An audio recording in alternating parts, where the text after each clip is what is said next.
Je m'interroge ce jour sur la question de l'insolvabilité constante de l'État vis-à-vis de plusieurs structures, Camwater, Eneo, Camtel, SIC et j'en passe. Chaque année, l'État recourt au loyer administratif à usage de bureaux d'habitation pour les services et les agents publics. Chaque année, d'importantes ressources budgétaires sont ainsi consenties pour satisfaire ces dépenses. Chaque année, l'État recourt au loyer administratif à usage de bureaux. Chaque année, l'État se retrouve à accumuler des dettes de consommation. Pourtant, d'importantes ressources budgétaires sont ainsi consenties pour satisfaire ces dépenses. On a été surpris en 2022 de se rendre compte qu'en termes d'aérés au niveau de Camwater, on nous parlait de milliards en termes de consommation d'eau des aérés que l'État devrait payer. Comment comprendre que l'État du Cameroun, à travers ses administrations publiques, doit régler chaque année de costauds des ardoises, chiffrant dizaines de milliards de francs CFA, représentant les factures impayées déjà payées pourtant. Une enquête menée tout récemment a permis de découvrir que l'État, chaque année, à travers des lignes budgétaires, met de l'argent à disposition pour pouvoir régler des factures de consommation. Sauf que ces factures ne sont pas réglées, ces moyens ne sont pas utilisés dans le règlement de ces factures.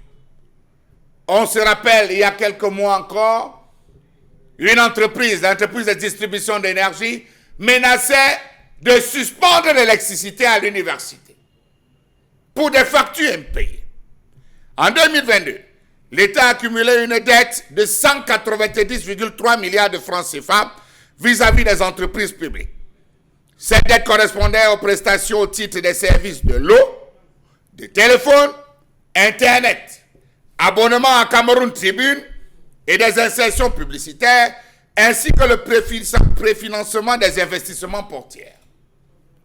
Montant de la dette de l'État du Cameroun vis-à-vis de 5 entreprises publiques encore, à savoir Camtel, Sopecam, le port autonome de Douala, le port autonome de Kribi, Camwater. En 2023, l'État a accumulé une dette de 290,3 milliards de francs CFA vis-à-vis des entreprises publiques. Chaque année, on vote des budgets. Pour solder les aérés, on monte des budgets pour pouvoir régler et assurer le fonctionnement des différentes structures. En fin d'année, c'est une accumulation des dettes. Dans le détail, pour la consommation des téléphones et Internet, la dette du pouvoir central était de 75,569 milliards de francs CFA, soit 39,7% de l'encours global. Le port autonome de Douala réclamait 69,760 milliards de francs CFA, représentant les investissements et missions de services publics effectués par le PAD pour le compte de l'État. La dette de l'État avec Camwater était de 26,214 milliards de francs CFA, soit 25,588 milliards de la consommation publique en 2022, et soit 626,108 millions de francs CFA au titre de la consommation publique en 2020. En 2023, l'État a encore accumulé une dette de 290 milliards de francs CFA. Tout cela pourquoi? Qu'est-ce qui empêche le chef de l'État d'y voir clair dans cette affaire d'aérer de dettes? On ne fait que garder les aérés. On ne fait que traîner avec. Non, ne coupez pas. Non, gardez. Depuis 38 ans, ce sont des centaines de milliards de francs CFA qui sont allés grossir les fortunes des barons du régime, des sommes qui auraient pu permettre à notre pays de se développer. Qu'est-ce qui peut expliquer que l'État accumule des aérés locatifs de 10 ans? Question simple. L'État accumule des aérés locatifs de 10 ans. Lorsqu'on parcourt, on se rend compte que c'est payé. L'argent est mis à disposition, mais les gestionnaires décident de ne pas régler. À titre d'exemple, en septembre 2016, 2017, 2019, 2020, 2023, l'opérateur historique des télécoms Camtel réclamait à l'exemple des administrations publiques camerounaises et aux entreprises étatiques des aérés de consommation de téléphones estimés à 65 milliards de francs CFA. Quant à Néo, à ce jour, on parle d'une dette globale de 100 milliards et plus. Savez-vous que selon les statistiques disponibles au Minpostel, l'État dépensait jusqu'à un passé récent en moyenne 1,5 milliard de francs CFA par mois pour les factures de téléphone.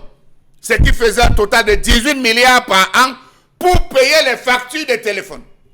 À ce jour, l'État continue de payer sans jamais régler le problème à la source. Pourquoi? Parce qu'il y a des complicités établies au sein du système.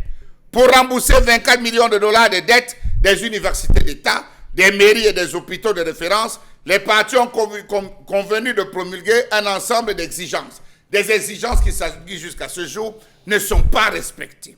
Dans cet univers de beaux administratifs, les abus, dérives et mauvaises pratiques ont plusieurs visages et tentacules. Depuis 38 ans, ce sont des centaines de milliards qui sont allés grossir des fortunes et empêcher que des bacs plus sains soient réduits à faire moto pour gagner leur vie.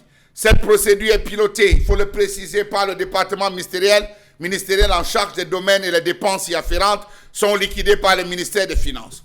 Pourquoi ces deux ministères, en ce qui concerne les baux, la location, ne travaillent pas ensemble? On déclare location, il faut payer. Le ministère des Finances dégage. Quel est ce trésorier, ce comptable, bref, tous ceux qui travaillent dans la chaîne qui décaissent seulement l'argent sans y voir clair? L'objectif est, on peut le définir, d'assurer la permanence de la puissance publique en tout lieu. Comment comprendre que l'attribution et la gestion des loyers administratifs à usage de bureaux d'habitation charrient beaucoup de dérives et d'abus qui plombent la trésorerie de l'État? On nous parle d'une dette d'environ 70 milliards. 70 milliards que l'État doit à certaines structures concernant la location. Et dans cette location, universités y compris, ce sont encore les mêmes barons du régime qui ont organisé et mis tout en place pour se retrouver à consommer, laissant l'État dans une dette complète. Savez-vous que par des manœuvres et pratiques subtilement orchestrées, plusieurs services de l'État restent indéfiniment et délibérément logés dans les propriétés privées? Qu'est-ce qui peut expliquer que l'État accumule donc des 10 aérés? À titre d'exemple, on se pose donc toutes ces différentes questions, à savoir pourquoi est-ce que l'État ne met pas en place des services? Savez-vous que dans cet univers, vous avez des services centraux des ministères disséminés sur plusieurs sites et dont certains sont logés et perdus dans des zones éloignées ou difficiles d'accès qu'on paye depuis près de 20 ans, inoccupés. Des universités d'État éclatées sur plusieurs sites dans les mêmes villes, parfois en dehors des villes. Des chantiers de bâtiments administratifs lancés, voici plus de 10 ans, mais toujours non achevés, alors que l'État continue de payer le prix fort pour les loyers administratifs. Des personnels de l'État bénéficiaires de logements administratifs, qui continuent de percevoir l'indemnité de non-logement. D'autre part, partis à la retraite ou n'ayant plus de lien juridique avec l'État ou à la fonction qui leur a donné droit à ces avantages administratifs, continuent d'être logés aux frais de l'État. Les seigneurs des caisses de l'État ne tarissent pas d'ingéniosité, puisqu'ils utilisent jusqu'au beau fictif pour délester l'État des sommes importantes. Que fait le responsable de la gestion du patrimoine de l'État? Rien. Il faut le dire. Il avait été constaté en 2023 que 300 lignes hors service continuaient d'être facturées à l'État à raison de 3 000 francs CFA par ligne et par mois.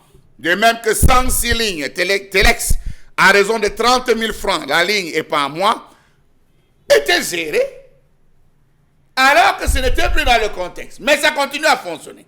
Ce qui a contribué à gonfler la facture de l'administration publique camerounaise qui revendiquait finalement, après ce recensement des lignes, 13 000 lignes de téléphone et 298 lignes d'Internet. Franchement, si l'on veut comprendre comment fonctionnent les structures dans ce pays, il faudrait se rassurer qu'on a le temps à perdre et surtout qu'on se retrouve à voir véritablement des paracétamol. Depuis plusieurs années, l'État du Cameroun paye des loyers pour des logements administratifs à usage de bureaux et d'habitation qui sont inoccupés bien que fonctionnels, soit carrément fictifs. Près de 70 cas similaires ont été recensés. Cette pratique a déjà fait perdre au trésor public la bagatelle somme de 206 milliards de francs CFA selon les estimations du ministère des Finances. La SIC est rentrée dans la danse il y a quelques jours où on a découvert encore un autre réseau. Ah, Cameroun.